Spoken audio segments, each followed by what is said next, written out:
Okay. Okay. So I keep saying I'm going to do shipping videos. You guys, I'm going to just quickly show you because I just caught myself doing this and I always forget to make the shipping videos. So this is a teacup. Okay. We're going to do a teacup and saucer. This is old. This is porcelain. This will get to its purchaser with no problem if you do it the way I do it. So here's what you got to do. First thing, it's called filling negative space. See on the inside of the teacup, this is all fragile. See that? Shove something in there. Honestly, I don't really like peanuts. I don't think they work very well. They don't fill the negative space as completely as like mushed up paper. Right. And then where's more negative space? Oh, in here, in these two little holes. See that? That's more negative space. So what do you have to do? You have to fill the negative space with something. Again, this is why like just paper works so well. This is how we do it in museums too, honestly. We do this a lot with very fine things. We wrap everything with like tissue and then we go over it with a harder paper. Yeah. Okay, so and then what is this? What is this? It's so fragile. That's gonna break, right? More negative space. So what do? More, like I got paper. This one I kind of just like rolled up. See that? So you just kind of, what you want to do is create almost a uniform shape here. Right. So yeah, like a block or a sphere. You're gonna take more paper, same teacup. I'm trying to make it. That's pretty good. That's pretty good. Okay, so now we're gonna take this bad boy. Let me get. I'm gonna put that in some bubbles.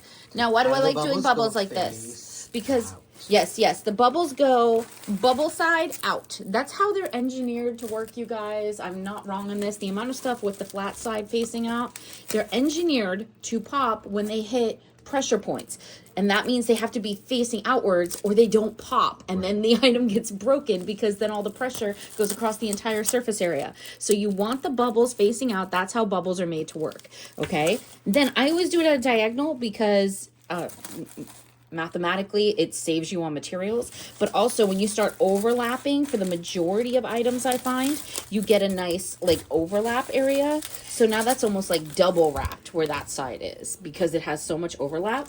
And then I will take another one like this, and I'll do the same thing again. So that's the overlap side where I folded everything in.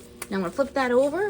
Overlap sides on this side now. So now the whole thing basically has 2 layers, 2 layers, 4 layers, 4 layers of bubbles, right? Yeah. So nice and like you're not getting through that. And you're to the deep. You're going to get to the... I did not set up for this, you guys. I was just like, I should do this really quick while I'm wrapping this because somebody just bought it. You want to tape that? Look, you don't have to use tape. Look. That was less than 2 inches of tape, you guys. That's all you got to do. You don't need to waste materials. And you can knit a piece of paper over here. And come over here. Here, just look at Godzilla for a second. I don't know. Okay. And then, okay. This is reticulated. Now, could you fill all this negative space? These little holes? You absolutely could. I'm not going to, because the truth is when you do plate objects that are mostly flat, like less than an inch to an inch in height, as long as you wrap them well, they do not tend to break in transit. Right. If you don't put them like sideways or at a weird angle. So again, nice big piece of paper, right? I'm going to wrap this whole bad boy up. Now, I don't know, I kind of do some of the stuff automatically without thinking, but the bowl side, which I had facing up, you guys, you see that? Can you see that? The top surface, so the concave area, I tend to put paper in there. So again, even though it's not really obvious, I'm filling the negative space, right? So, and then because then when you flip it over, this is the more flat side. And now that whole ridge is protected because it has this nice cushy layer. So it's more, again, like a solid object. Then you're gonna wrap that in some bubbles. Bubble side out. Again, this is small enough to do a nice diagonal, so why not do it? I am gonna use a little piece of tape on the first layer of this one though, because it's a little bit wider. I don't want those bubbles coming off.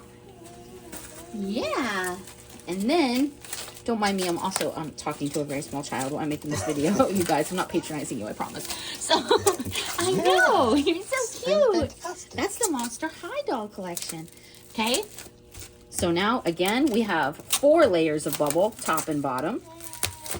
4 layers, 4 layers, 2, 2, 2, 2, all the way around. Nice, right?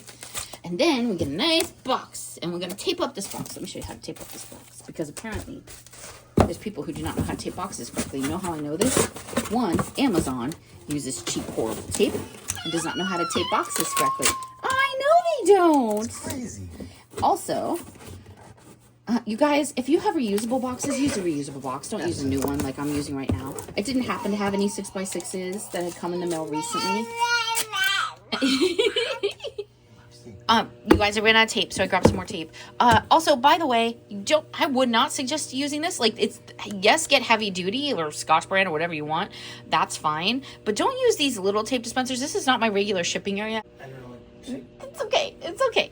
So, I would have a dedicated shipping space, and I would usually be using massive utility tape gun, less expensive tape product than this. Also, less waste for the environment. I don't like all these plastic things ending up in the dump. Reusable box if you can. I don't know why I just banged that down so hard. So when you're taping the box, so I put tape across here, tape across both sides long ways. Can you see that? Can you see that a little bit? Yeah. He sees it. Yeah, so you completely seal that edge. And then if it's something heavy or if you have any doubts, go ahead and put a few more pieces right here to reinforce these corner spots like that. I've done that before. Definitely for heavy things like, I don't know, lead antique coin banks and things are extremely heavy. Okay, so there's your box. Now, we are going to, oh, here's what my objects look like to go in my box. Here's what my objects look like, all right? There is a bit of an art, yeah, I know, to deciding how to put things in the box. Enjoy my octopus. Hold on. I can't get this piece of paper. Get it. Let go. I am reusing shipping paper, which you should always do. So, piece of paper in the bottom of the box. Just completely superfluous. Totally superfluous bottle of cough syrup. Okay, that's a movie quote, you guys, if you think I'm nuts. So, you put that in the bottom, that creates more cushion. Again, you could do peanuts, you could do bubbles. Unfortunately, I see a lot of people just shove these things into packages. You guys, the only way reusing these is if you're going to actually use them as bubble wrap to wrap an item. Just shoving them in there does not do anything. It does not fill void space, and it's incredibly wasteful and bad for the environment again. Also, you know, you put enough of them in there, like 5 or 6, you're actually adding to your weight and shipping cost. It doesn't make any sense when it's not providing anything. Yeah. So I've reused these before by cutting them open and then using them as bubble wrap. But other than that, completely pointless. So paper, peanuts, or actual like big bubbles layered up, you could probably do. But I'd stick with paper or peanuts for this part, you guys. Okay, what are we doing? We're putting our beautiful little salsa right in there. Look at that. Look at that salsa. It fits perfectly. Now, usually, you guys, I would say leave room around the edge here. And then you'd put another piece of paper around the edge of your bubbles. I have like a good 2 layers of bubbles in there. It's not a super, super tight fit on this. And the reason I say that is because when this gets banged around like this in transit, boom, boom, boom, right? If it's right up to the edge, even in bubbles, sometimes it'll break. So you do want to leave a layer of space around there for more packaging. But this is a really light piece of porcelain. It's wrapped incredibly well. It's already in paper. It's already in bubbles. It's not a super tight fit. I don't think there's going to be a lot of pressure points there. I think it's going to be fine. So, and then we're going to put this bubbles in more paper. Now you're like, why would you do that? Okay, it doesn't need more paper. But this box needs the negative space filled. So why not put the extra paper that I'm going to wind up putting in this box anyway right around that top teacup part. I would lay the teacup sideways. Now, I remember how I wrapped it. You just got to be thoughtful about stuff like that. Actually, this way. I think this is sideways. Okay. I can feel it. You can't see it on camera, but I can feel which way the teacup's facing. Okay, so now I'm going to take that extra paper. See what I'm doing? See all this extra space?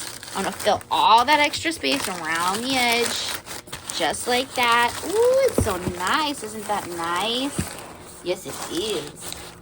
Now look, there's still more space, right? So you know what I gotta do? Don't be lazy. You guys, don't be lazy. Sorry, I had to uncombine the paper again. So, don't be lazy. Don't just like tilt this sideways or whatever. You need to fill this space. So, I think a whole sheet is probably gonna be a little bit too much. I am gonna lay this down right across the edge of this table here, and then I'm just gonna rip it. So now we have our ripped piece of paper because it was a little too big. Anywhere you can save on weight, you do want to save on weight a little bit. It makes a difference. And fill in that extra void space. Oh, it's so full. It's so full, see? Now, no matter what happens, put a little bit of the paper over the top of it too. A little bit over the top. Yeah. See? I feel like I could drop this off a 4-story building right now and nothing would happen to it. I'm not even kidding. That, my friends, is how you wrap. I show you the top. Show you that it actually closes, like, but it's tight. See how tight that is? That's tight. That's what you want. You want that void space filled.